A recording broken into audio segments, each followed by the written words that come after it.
Hey, everybody. Rich here in Denver, Colorado, getting set to call the Broncos and the Patriots tomorrow night, Sunday night on NFL Network. Folks here in Denver, very happy with the Pittsburgh Steelers because the Broncos needing some help to make the playoffs. Part of the help was to have the Cincinnati Bengals lose a football game before the end of the season, and they did so today as the Steelers showed up coming off of a three-game losing streak, including two of some of the worst home losses they put back to back or anywhere on that field at Acrisure or Heinz Field in recent memory. And they just put the bang thing on Jake Browning and the Cincinnati Bengals with their best game of the year. And if you hear that noise right now, that silence, that's the Pittsburgh Steelers fans on my Twitter feed. You've been all over me ever since I said you'd be out of your friggin' minds for wanting Mike Tomlin to go. And we did see what happened after I said that. They, backed up my play by losing a second consecutive game at home to a two-win team, the Patriots, who I'm seeing tomorrow night after the Arizona Cardinals beat them in Pittsburgh. And then the game that I called last week between the Colts and the Steelers, they looked good offensively for one drive, and the rest of the game, it was brutal. Totally understand that. But if Mike Tomlin isn't being respected or listened to, which is the coming into the game, valid conversation when George Pickens refuses to block for Jalen Warren and he says, I'll block for my wide receivers. And the conversation is that Mike Tomlin might be on the way out there in Pittsburgh. This team certainly didn't fold on him today. It was their best game of the year. And Mason Rudolph had to have been sitting on the sideline the last few weeks with Mitchell Trubisky struggling, screaming inside for a chance.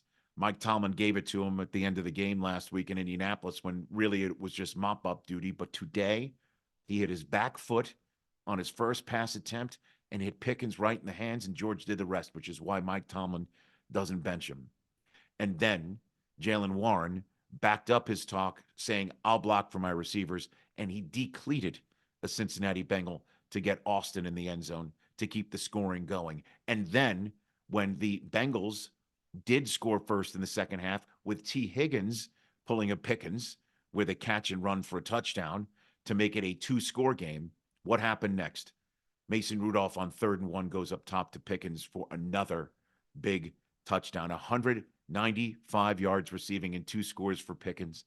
And the offense put up so many points. It was their best game of the year, cracking 30 points for the first time, and Browning picked off 3 times, the defense doing its part, and TJ Watt, a personal game record.